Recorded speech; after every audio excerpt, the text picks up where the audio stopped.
Advaita Vedanta posits a singular, absolute reality known as Brahman. It is eternal, non-dual, and inherently blissful, a state of pure, unbounded consciousness.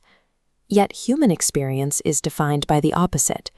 We exist as the jiva, an individual ego bound to biological decay, psychological anguish, and a persistent, terrifying sense of isolation. If our true nature is infinite and completely free from harm, a specific mechanism must be responsible for trapping us inside a fragile biological machine. Advaita does not resolve this paradox through religious faith.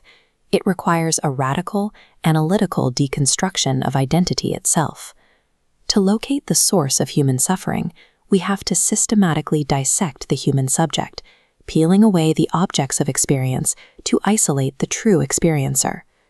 The operating manual for this dissection was compiled by the philosopher Adi Shankara in the 8th century. His text is the Vivekachudamani, or the crown jewel of sagacity. The entire text is built on a single methodology known as Viveka, rigorous, unrelenting discrimination. Viveka demands that we draw a boundary between two categories, the Atman, which is the pure, observing witness, and the Anatman, which includes all non-self objects, thoughts, and biological forms that are observed. Finding the irreducible truth requires us to identify every layer of the self that can be observed as an object and logically discarded. Advanced practitioners maintain this lineage through rigorous analytical study, treating the text as a technical manual rather than an object of passive worship. The logic is absolute. If you can observe a part of yourself, whether it is your hand, your breath, or your anxiety, that part is the seen.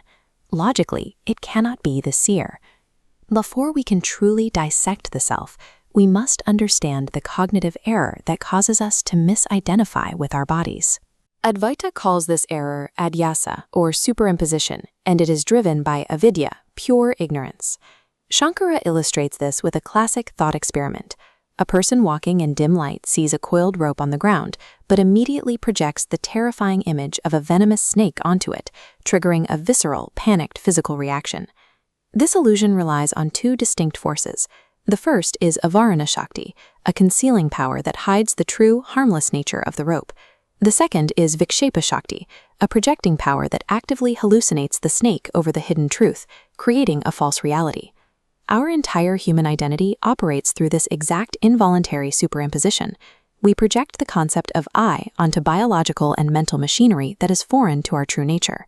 This diagram maps the pancha koshas, 5 concentric sheaths that encapsulate the true self. To find a witness, we must strip these away one by one. The outermost layer is the annamaya kosha, the physical sheath of raw biology. Beneath that is the pranamaya kosha, the vital sheath of energy. Together, these form the sthula sarira, the gross body.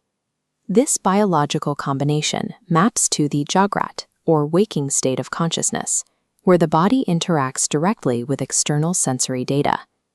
Applying the scalpel of Viveka, we observe that this gross body undergoes 6 mutations: birth, growth, mutation, decay, and death.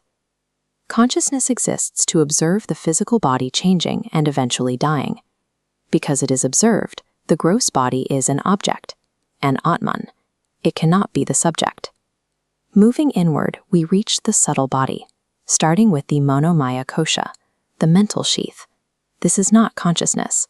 Manas is a mechanical sorting tool. It exclusively processes sensory inputs and generates duality, likes, dislikes, and emotional reactions. The 4th layer is the vijnanamaya kosha, the intellectual sheath. This contains buddhi, the decision-making faculty, fused with ahamkara, the ego sense that claims ownership of actions and says, I am the doer. This subtle body rules the swapna, or dream state. While the physical body lies paralyzed in bed, the mind operates independently, projecting convincing universes pulled from memory. The intellect has no light of its own. It borrows illumination from the true self, creating a false reflection of consciousness known as chitabhasa. This reflection tricks us into believing the intellect itself is the soul. But we can apply viveka here as well. The mind has a beginning. It becomes exhausted. Most importantly, we can actively observe our own thoughts arising, changing, and disappearing.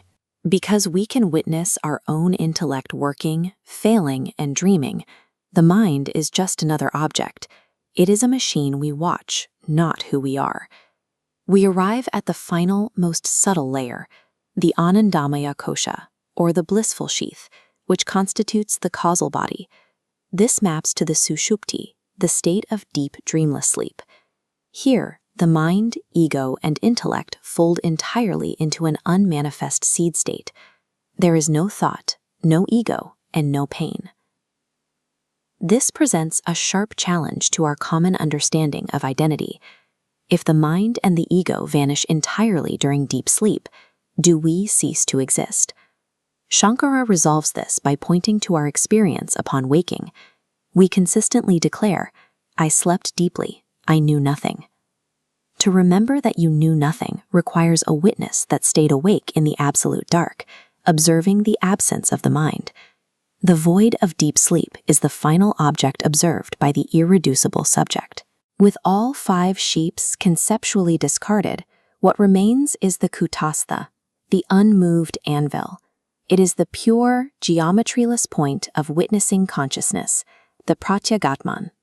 This consciousness never acts, never suffers, and never dies.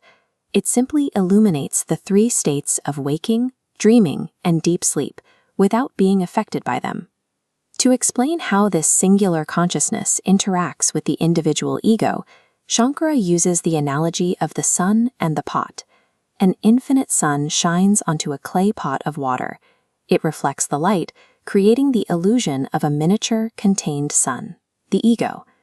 When the pot breaks, the reflection is instantly destroyed, but the actual sun above is utterly untouched. The death of the ego and the biological body is merely the breaking of a clay pot. The witness remains pristine. This leads to the core revelation of Advaita Vedanta. The irreducible, witnessing I, isolated within you, is mathematically and ontologically identical to Brahman, the foundational reality of the universe. The Mahavakya, the grand pronouncement, is Tat Tvam Asi, that thou art. It identifies the individual as the very consciousness in which the entire universe manifests. Liberation, or moksha, is not a place you travel to after death, nor does it require the physical destruction of the body or the mind. As Shankara notes, it is simply the cognitive removal of the moss covering a pond, revealing the pure water that was always underneath. Suffering ends the moment the conceptual error is corrected. The practitioner stops identifying with the decaying sheaths, steps back into the seat of the eternal witness, and realizes they have always been free.